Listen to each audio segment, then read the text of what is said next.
औज़ुबिल्लाहिमिनश्शैतानिर्रजीम बिस्मिल्लाहिर्रहमानिर्रहीम। अस्सलाम वालेकुम स्टूडेंट्स, बायोलॉजी फर्स्ट ईयर। आज हमारे पास टॉपिक है बायोलॉजिकल मेथड। तो सबसे पहले हमें बायोलॉजिकल मेथड की डेफिनेशन आनी चाहिए। A scientific method in which biological problems are solved is known as biological method. ऐसा साइंटिफिक मेथड जिसमें बायोलॉजी से मुतल्लिक मसाइल को हल किया जाता हो उसे हम कहते हैं बायोलॉजिकल मेथड। अब साइंस जो है एक सिस्टमेटाइज्ड नॉलेज है, एक मुनज़्ज़म इल्म का नाम है साइंस। दूसरी साइंसेस की तरह बायोलॉजिकल साइंसेस के अंदर भी मेथडोलॉजी है, सेट ऑफ मेथड्स मौजूद हैं जिनको इस्तेमाल करते हुए हम किसी भी बायोलॉजिकल प्रॉब्लम का सॉल्यूशन हासिल कर सकते हैं। Science is a systematised knowledge that is a MCQ। तो दूसरी साइंसेस की तरह बायोलॉजिकल साइंसेस के अंदर जो सेट ऑफ मेथडोलॉजी है, इसकी बेस क्या है, ये किस चीज़ पर मबनी है? It is based on experimental inquiry. किस चीज़ पे इसकी बुनियाद है जी? साइंटिफिक बायोलॉजिकल मेथड के अंदर इसकी बुनियाद है एक्सपेरिमेंटल इंक्वायरी पे। दूसरे लफ्ज़ों में हम कह सकते हैं कि ये तजुर्बाती तफ्तीश पर मुश्तमिल है, बुनियाद रखती है। ये बायोलॉजिकल मेथड जो है ये कहाँ से स्टार्ट होता है? एक्सपेरिमेंटेशन से स्टार्ट होगा। It always begins with chance of observation. हमेशा कोई भी हम बायोलॉजिकल मेथड के अंदर कोई प्रॉब्लम सॉल्व कर रहे हैं तो उसके लिए हमें सबसे पहले कहाँ से स्टार्ट करना होता है? It always begins with chance of observation. तो सबसे पहले हम ऑब्जर्वेशन करते हैं, मुशाहिदा करते हैं। कोई भी चीज़ है उसको हम मुशाहिदा करेंगे, फिर आगे फर्दर स्टेप्स फॉलो करते हुए उसका सॉल्यूशन ढूंढेंगे। तो ऑब्जर्वेशन, मुशाहिदा जो है ये 5 सेंसेस के ज़रिए कर सकते हैं हम। Vision, hearing, smell, taste and touch depending upon their functional ability। तो काम करने की सलाहियत को देखते हुए हम ऑब्जर्वेशन जो है या मुशाहिदा 5 हिस्सों की मदद से कर सकते हैं। देखने की मदद से, सुनने की मदद से, सूंघने की मदद से, टेस्ट और टच करने की मदद से हम ऑब्जर्वेशन कर सकते हैं। ऑब्जर्वेशंस 2 तरह की होती हैं, क्वालिटेटिव और क्वांटिटेटिव। अच्छा, तो क्वालिटेटिव ऑब्जर्वेशंस जो होती हैं, the observations which can not be measured, जिनको हम मेजर नहीं कर सकते in the form of terms of numbers, या फिर ऐसी ऑब्जर्वेशन जिनको हम नंबर्स की सूरत में रिकॉर्ड ना कर सकें, वो क्या कहलाती हैं? क्वालिटेटिव ऑब्जर्वेशन कहलाती हैं। और क्वालिटेटिव ऑब्जर्वेशन जो हैं इतनी एक्यूरेट नहीं होती, इतनी दुरुस्त नहीं होती जितनी कि क्वांटिटेटिव ऑब्जर्वेशन होती हैं। अब क्वांटिटेटिव ऑब्जर्वेशन जो हैं, ऑब्जर्वेशन है accuracy over the qualitative. Quantitative observation की जो है ना एक्यूरेसी या दुरुस्त होने की कैपेबिलिटी क्वालिटेटिव की निस्बत ज़्यादा होती है। As the former variables are measurable. Former variable मतलब कि क्वांटिटेटिव ऑब्जर्वेशन जो हैं ये मेजरेबल हैं और इनको हम नंबर्स की सूरत में रिकॉर्ड भी कर सकते हैं, जबकि qualitative observation which can not be recorded in the term of numbers. Quantitative observation are those observation which are recorded as the term of numbers. मिसाल के तौर पर वेट, इसको हम मेजर कर सकते हैं।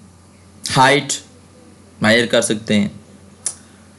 तादाद मेजर कर सकते हैं, क्वांटिटेटिव होंगी। क्वालिटेटिव, कलर मेजर नहीं कर सकते।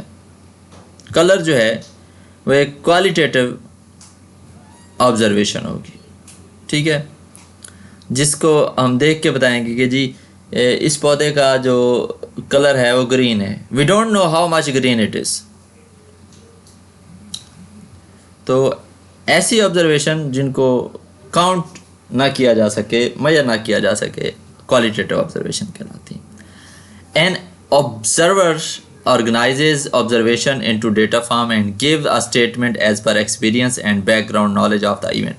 एक जो ऑब्जर्वर होता है, ऑब्जर्वेशन करने वाला होता है, वो अपने ऑब्जर्वेशन को, अपने मुशाहिदात को डेटा की फॉर्म में तरतीब देता है और अपने तजुर्बे की बुनियाद पर, अपने एक्सपीरियंस की बुनियाद पर और उस टॉपिक के मुतालिक जो बैकग्राउंड नॉलेज होता है, जो उसके पास पहले से इल्म होता है, उसके मुताबिक एक स्टेटमेंट जारी करता है. ये स्टेटमेंट जो है ये हाइपोथेसिस कहलाती है, which is a tentative explanation of observation. Observation की जो तशरीह होती है उसे हम क्या बोलते हैं? हाइपोथेसिस. तहकीक तलब तशरीह किसी भी ऑब्जर्वेशन की वो हाइपोथेसिस कहलाती है. अब हाइपोथेसिस के अंदर हम देखते हैं the tentative explanation of observation is known as hypothesis. ये डेफिनेशन होगी. इस स्टेज पर हम हाइपोथेसिस बनाने के तरीके देखते हैं कि किस किस तरीके से हम हाइपोथेसिस को डिवाइस कर सकते हैं, बना सकते हैं. तो दो तरीके हैं हाइपोथेसिस को फार्मूलेट करने के लिए. एक हाइपोथेसिस जो है can be as a result of deductive reasoning or it can be the consequence of inductive reasoning.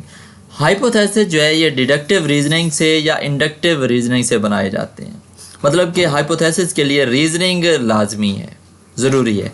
अब रीजनिंग दो तरह की होती है बेटा, deductive reasoning and inductive reasoning. So first of all deductive reasoning. Deductive reasoning के अंदर हम जनरल टू स्पेसिफिक मूव करते हैं. डिडक्टिव रीजनिंग में हम जनरल से स्पेसिफिक, आम से ख़ास की तरफ जाते हैं. कैसे जी? यहाँ पर आपने इसको याद रखना है, डी का साइन लगाना है and G to S as like. आपने इसको इस तरह से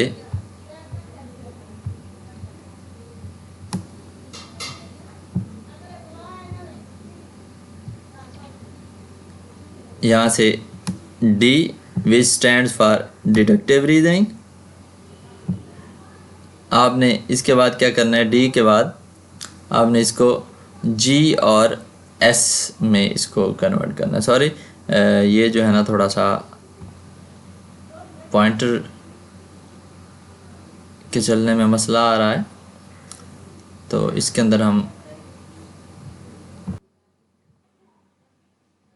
इस तरह से डिडक्टिव रीजनिंग जो है इसके अंदर हम कह सकते हैं कि D for deductive, G for general and general to specific, S की तरफ मूव करता है. अब इसकी डेफिनेशन स्टार्ट होती है यहाँ से बेटा. So it involves drawing specific conclusion. इसके अंदर क्या चीज़ शामिल है? ख़ास किस्म के नताइज अक्स करना फ्रॉम जनरल प्रिंसिपल्स अजम्पशंस. कहते हैं हम क्या करते हैं कि जनरल प्रिंसिपल्स के ज़रिए या अजम्पशंस को इस्तेमाल करते हुए कोई ख़ास कंक्लूजन अक्स करते हैं या कोई ख़ास नतीजा निकालते हैं, तो इसको हम बोलते हैं डिडक्टिव रीजनिंग. डिडक्टिव रीजनिंग के अंदर लॉजिक इफ़ देन इस्तेमाल होती है, अगर या तब आमतौर पर इस्तेमाल होती है, use to frame testable hypothesis. For example, if we accept that all birds have wings. अब ये पहली एग्जांपल है. अगर हम ये मानते हैं, इफ़ अगर हम ये मानते हैं कि तमाम परिंदों के पर होते हैं, and that sparrows are birds, और चिड़िया भी परिंदे हैं, then we conclude that, then अब देन का वर्ड यूज़ हुआ है, देन वी कंक्लूड दैट, तो हम ये नतीजा निकालते हैं स्पैरोज हैव विंग्स, तो स्पैरोज के भी विंग्स ज़रूर होंगे.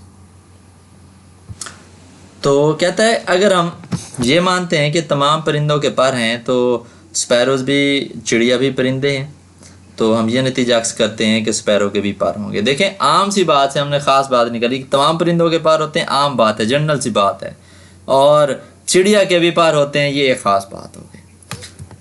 देन इसके बाद हम दूसरी जो है ना एग्जाम्पल पुट करते हैं. If all green plants require sunlight for photosynthesis.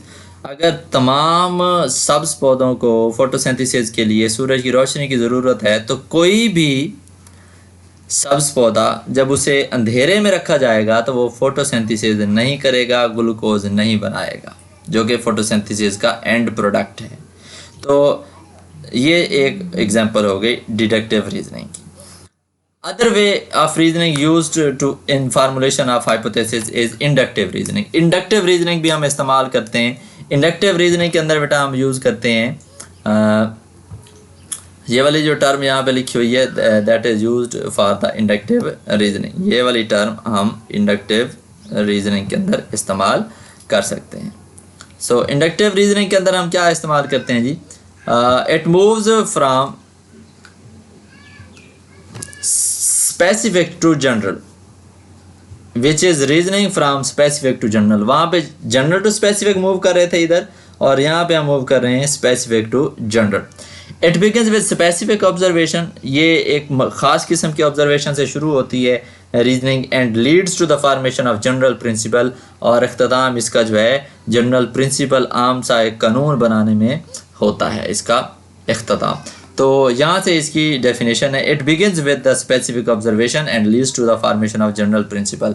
और ऊपर वाली जो लाइन है स्पेसिफिक टू जनरल, ये एमसीक्यू में आती है। इसी तरह से डिडक्टिव रीजनिंग में जनरल टू स्पेसिफिक, ये भी एमसीक्यू में ही आती है।